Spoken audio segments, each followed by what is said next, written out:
Қайырлы күн, құрметті қыздар. InPreview программасымен қалай жұмыс жасаймыз?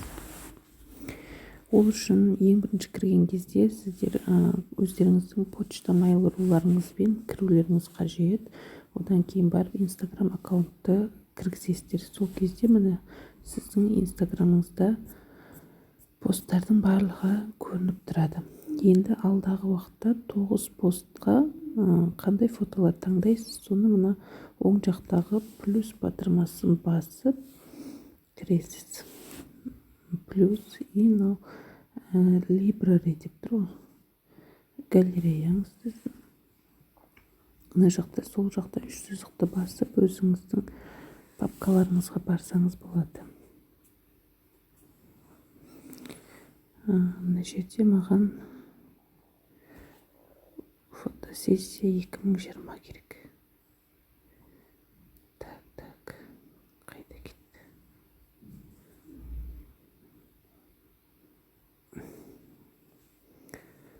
Ой, мама, қайда кетті? Міне фотосессия 2020. Осы жерден мен қоңыр түсті фотолардан 9 фото таңдауым керек.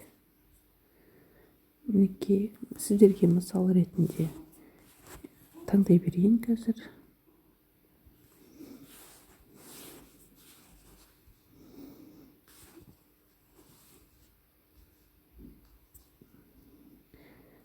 Так, 6 таңдалды, 7-ші, 8.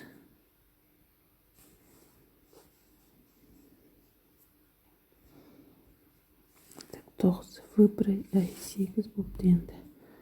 Жерден 9 выбрать басамыз. Енді 9 фото түсті мына жерге.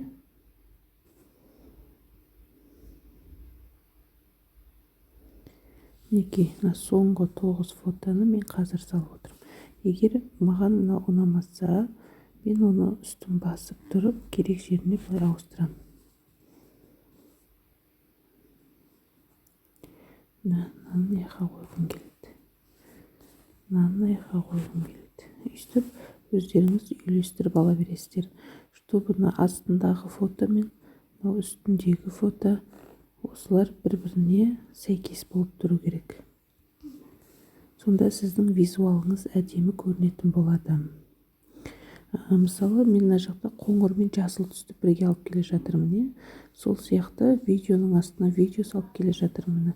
Сол сияқты осыны әдемілеп алдын ала, мысалы, Instagramға салсаңыздар, өзгерте алмай қаласыздар, ал осы InPreview программасын салып қойсаңыздар, уже жақсылап реттеп, сонда уже осы жерден керегіңізді ары қарай астында стрелка шығып тұр, оң жақта, осы стрелканы баса отырып Instagramға жіберуге болады.